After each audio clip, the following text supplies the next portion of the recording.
எடப்பாடி பழனிசாமி ஒரு கட்சி வரும்னு சொல்லியிருக்கிறாரு. வெயிட் பண்ணுங்க. எந்த கட்சி சார்? விஜய் வரலாம். விஜய் வர வைக்கிறதுக்கு தான் இப்ப அந்த சிபிஎஃப்சி மூலமா ஜனநாயகத்தை சென்சார் போர்டுல நான் இதெல்லாம் மைண்ட் பண்ணுவேன். இது முன்னாடி சென்சார் போர்டு இவ்வளவு ஆக்டிவா இருந்து எந்த படத்துக்கும் பார்த்தது இல்லையே சார்.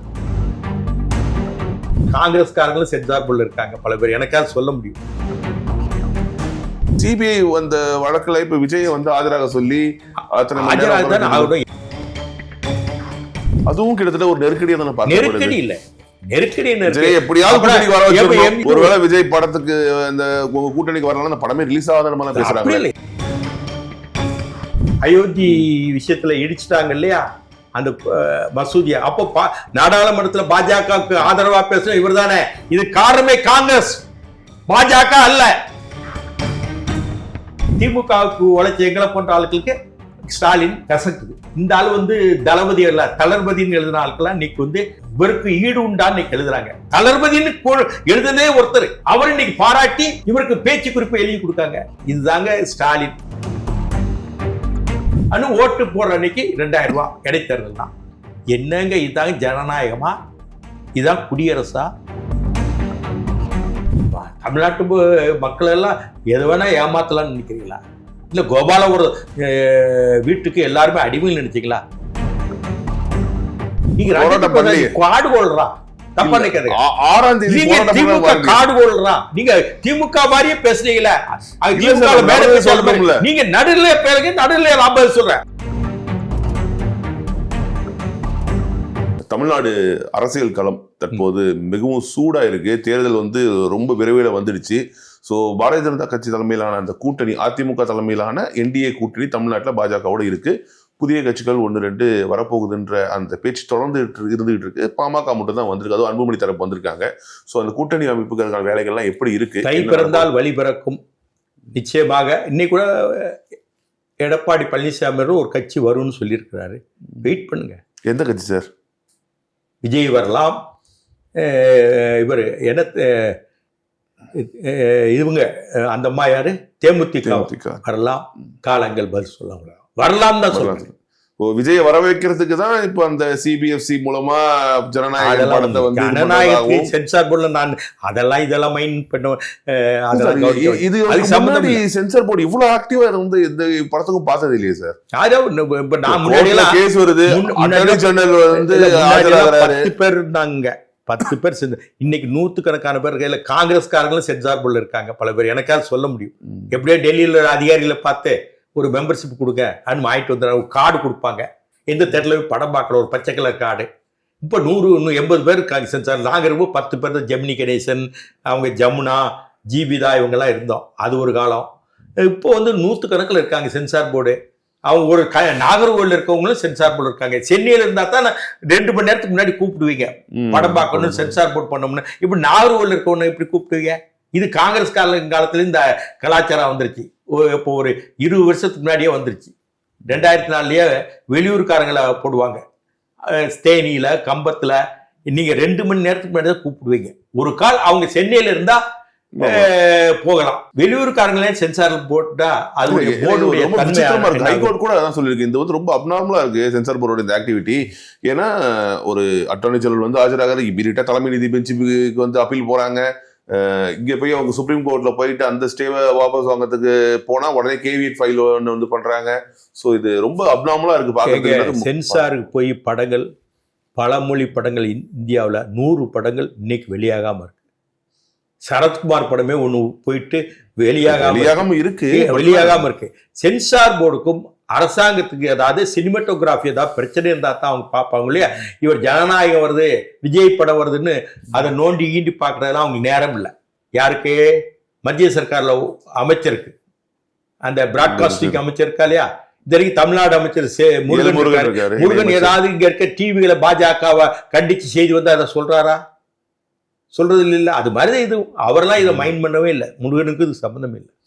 முருகனுக்கு சம்பந்தம் இல்லை. பட் அதே மாதிரி சிபிஐ அந்த வழக்குல இப்ப விஜய் ஆஜராக சொல்லி ஆஜராகத்தான் ஆகணும். யார் இருந்தாலும் சம்பந்தப்பட்டவங்க ஆஜராகத்தான் தெரியணும். இப்போ எனக்கே வழக்கு இருந்தாலும் ஆஜராகத்தான் தெரியணும்.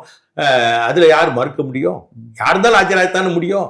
அதுவும் கிட்டத்தட்ட ஒரு நெருக்கடியா தானே நெருக்கடி இல்ல, நெருக்கடி எப்படியாவது நான் சொல்றேன், எம்ஜிஆர் காலத்துல தேவராஜர்ஸ் மூலியமாக என்ன நெருக்கடி பண்ணாங்க? அதிமுக பிளந்ததில் அந்த நேரத்துல கர்நாடகா முதலமைச்சர் தேவராஜர்ஸ் மூலமா என்ன நடந்தது தெரியுமில்ல உங்களுக்கு? இந்திரா காந்தி அன்னைக்கு பிரதமர் வச்சு என்ன நடந்தது? என்ன நடந்தது?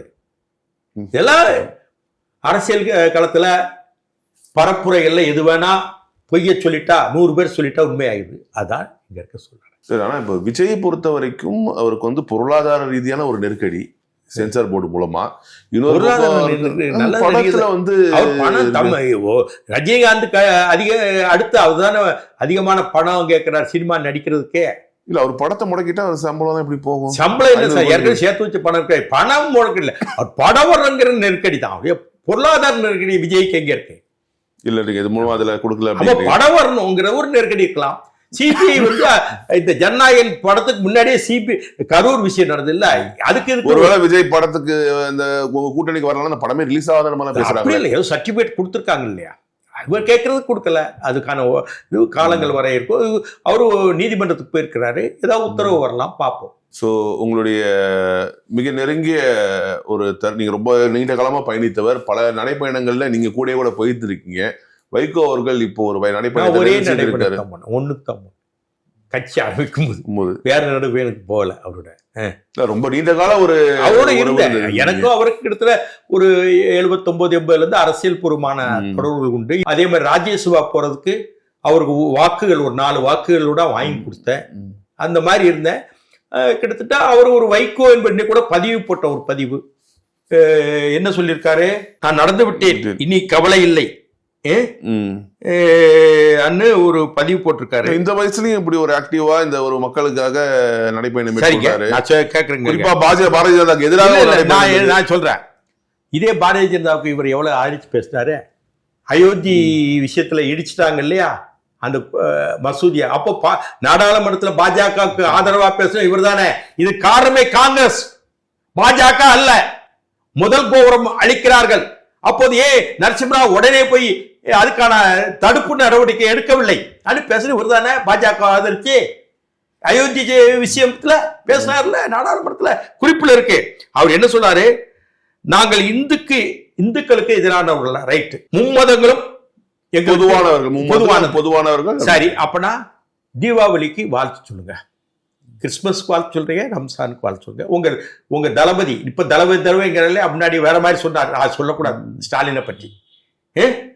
உங்க தளபதியை சொல்லி தீபாவளிக்கு வாழ்த்து சொல்லுங்க, அவங்க பாதப்பட்டவங்க சொல்லிட்டு ஜாதி மத மோதல்கள் இருக்கக்கூடாது என்று வழிநடுக பேசிக்கொண்டு வந்தேன். நடைபயணம் வெற்றிகரமாக நடந்துவிட்டது. இனி எனக்கு என்ன நடந்தாலும் கவலை இல்லை. என்ன நடந்தாலும் கவலை, என்ன நடக்கும் போது நீங்க எல்லா நடைபயணங்களும் போய் இந்த நடைபயணம் யாருக்காக நடந்தீங்க, என்ன தாக்கத்தை ஏற்படுத்தினது, என்ன தாக்கத்தை ஏற்படு, நீங்க கொள்கை முரணா சொல்றீங்க. வாரிசு அரசியலுக்கு எதுக்காக மதிமுக அந்த வாரிசு அரசுக்கு எதிராகவே என்னைக்கு அந்த நோக்கத்தில் ஆரம்பிக்கப்பட்டது, நோக்கத்துக்கு விரோதமா உங்க மகனை கொண்டு வந்தீங்க. உங்ககிட்ட என்ன இருக்கு? 99 வரைக்கும் ஒரு நான் போட்டிருக்கேன், நானே பதிவு போட்டு 99 வரைக்கும் நாங்க பார்த்த வைகோ வேற, அதுக்கு பிறகு நடந்த வைகோ வேற. என்ன சொல்ல, விதியே தமிழ் சாதிங்கிறது நாங்கெல்லாம் ஆதரிச்சிட்டு இன்னைக்கு வெளியே நிக்கிறோம். எங்க உழைப்பெல்லாம் வீணா போச்சு, விளைவிற்க நீரா போச்சு. இன்னி அவரை பேசி என்ன பிரயோஜனம்? ஒண்ணுமில்லை, அது ஒரு ஃபேக்டரே இல்லையே வைகோ பற்றி. இப்போ அவருக்கு ஒரு அரசியல்ல ஒரு இருப்பு காட்டணும், அதுக்காக நடந்திருக்கிறார், அவ்வளவுதான். அவருடைய இருப்பு காட்ட நடந்திருக்கா, அவ்வளவுதான். அவர் வந்து கொள்கைவாதியாக கிட்டத்தட்ட 96-97 வரைக்கும் இருந்தார், நான் இல்லைன்னு சொல்ல. அது வரைக்கும் நாங்க அவரை ஆதரிச்சோம். பழைய வைகோவா தான் நாங்க இன்னைக்கு விமர்சனம் பண்ண மாட்டோம். 25 அது ஒரு 3 28 வருஷம் ஆயிப்போச்சு இல்லையா? 28 வருஷத்துக்கு பின்னாடி என்னென்ன நடந்தது எல்லாமே எனக்கு தெரியும். நாங்க சொல்றது நாகரிகம் கிடையாது இல்லையா? அவர் நல்ல மனுஷன் தான். அதுக்கு பிறகு அவருக்கான நெருக்கடி என்னன்னு தெரியல. அவர் மகனே தலையெடுத்துட்டு 98 பிறகு தலையெடுத்துட்டாப்ல. 25-26 வருஷத்துக்கு பிறகு களத்துக்கு வந்திருக்காப்ல. மகன் தான் எல்லாம் பார்த்தாப்ல. இதெல்லாம் நடந்த விஷயங்கள்லாம் நான் சொன்னா நாகரிகம் இருக்காது. அவரோட இருந்திருக்கேன், என்னென்ன நடந்து சொன்னாலும் நீங்க உங்களுக்கு ஷாக்கிங்கா இருக்கும், சொல்றது நல்லா இருக்காது. அவரை விட்டு வந்துட்டேன். ஆனா அவருக்காக உழைச்ச உழைப்பினால நாங்கெல்லாம் சீரழிஞ்சு போய் நான் மட்டும் இல்லை, எத்தனையோ குடும்பங்கள் 5 பேர் தீக்குளிச்சாங்க. அந்த குடும்பங்களுக்கு என்ன பண்ணி கொடுத்தாங்க? அதே மாதிரி இந்த இந்திய எதிர்ப்பு போராட்டத்துல தீக்குளிச்சவங்க பாதிக்கப்பட்ட 80 பேர் இருக்காங்க. அவங்க வாரிசுகள்லாம் என்ன நிலையில் இருக்காங்கன்னு இந்த அரசாங்கம் கவனிச்சதா? இந்திய எதிர்ப்புன்னு சொல்றாங்கல்ல, 80 பேருக்கு மேல இருக்கு. தாளமுத்து நடராஜன்ல இருந்து அவங்க வாரிசுகளுக்கு என்ன பண்ணிருக்காங்க, அவங்க வாரிசுகள் குடும்பம் நல்லா தாளமுத்து நடராஜனுடைய பேரை சிஎம்டி பில்டிங் வச்சிருக்காங்க. ஆமா, தாளமுத்து 2 பேர், அது தாளமுத்து நடராஜன். ஆமா, இப்படியான 2 பேர். இப்படி இருக்கும் பொழுது அவங்களுக்கெல்லாம் இந்த திமுக அரசாங்கம் என்ன பண்ணுது கேட்குறேன். செந்தில் பாலாஜி பண்றாங்க, ரைட்டு. ராஜகண்ணப்பனு பண்றாங்க, KKSSR ராமச்சந்திரன் பண்றாங்க, ஏவா வேலுக்கு பண்றாங்க, ரகுபதிக்கு பண்றாங்க, செல்வ கணபதிக்கு பண்றாங்க, தங்க தமிழ்ச்செல்வனா தங்க தமிழ்ச்செல்வனுக்கு பண்றாங்க. திமுகவுக்கு உழைச்ச எங்களை போன்ற ஆட்களுக்கு ஸ்டாலின் கசக்குது. இதுதான் ஸ்டாலினுடைய அணுகுமுறை. அவருக்கு காலை எழுந்திரிச்சு பேப்பர் படிக்கிறாரான்னு தெரியல, நாட்டில் என்ன நடக்குன்னு தெரியல. யாராவது எழுதி கொடுத்ததை, அதிகாரிகள் எழுதி கொடுத்ததை படிக்கிறாரு. அவருக்கு இந்த நேற்று வரை திட்டினாங்க இல்லையா, பழைய ஜெயலலிதா ஆட்சி காலத்துல கடுமையா விமர்சனம் பண்ணுவாங்க இல்லையா, அவங்க தான் இன்னைக்கு பாடநூல் நிறுவனத்தில் இருக்காங்க, திட்டக்குழுவில் இருக்காங்க, கலைஞர் டிவியில் இருக்காங்க.